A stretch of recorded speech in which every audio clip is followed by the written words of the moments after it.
Welcome to a very relaxed edition of the Daily Extra on Saturday, January 12th with the Armchair Analyst, Matt Doyle. I'm Jason Saghini. We're taking in the sights here in Fort Lauderdale. It's actually very loud around here with all these college kids running around, so we had to find a quiet spot for you to deliver the Daily and take a look back at what happened yesterday. Matt, there was good performances, there were bad performances. I think one that was a little bit in question for me was Devin Sandoval, and he's a guy that a lot of people are talking about right now. Yeah, he's being talked about because of comparisons to Steven Lenhart, which it's a comparison he embraces.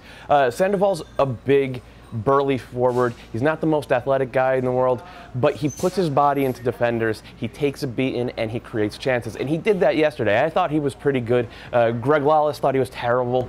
Sags is kind of I'm in between. Yeah.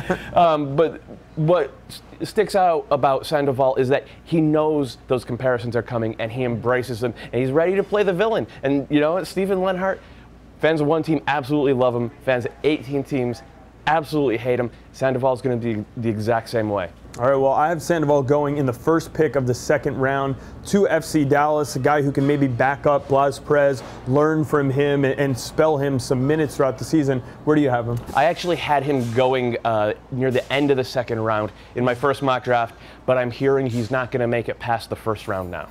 All right, well, mock drafts actually coming out on the site later on today. We'll have an updated mock draft. Matt, give me the two things that stand out to you that maybe changed from the first draft. Well, going into the first day of the Combine, I had J.J. Johnson as the #1 forward. He did not have a great game, though he did play mostly on the wing, which not his position at all.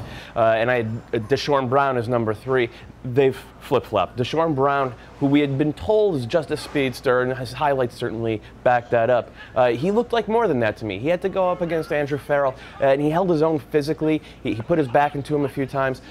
His team got manhandled, but he never backed down. So this is a guy who has more than just pace.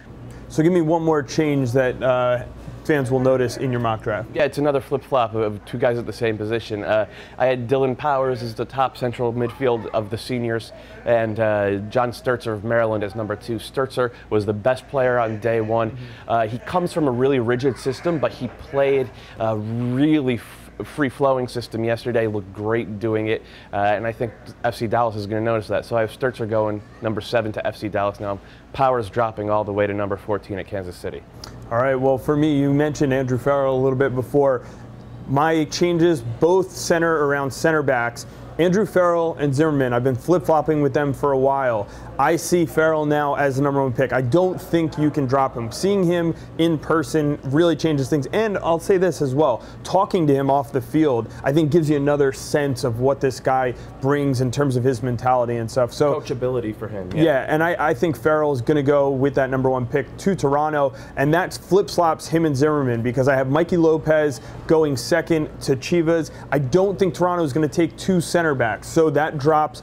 Jay Heaps would be thrilled, I think if Zimmerman or Farrell dropped him at 4. That's what I have there. And then otherwise, just the need for center backs and the fact that there aren't that many guys who are going to be able to step in and play this year. So I have Tommy Muller of Georgetown and Dylan Tucker-Gagnes of University of Washington moving up into the first round, where I had them in the second round previously. And I know you and Simon in the first round of mock drafts both had Dylan Tucker-Gagnes going to the Seattle Sounders. Now I do as well. So Ziggy Schmidt, you're on the clock.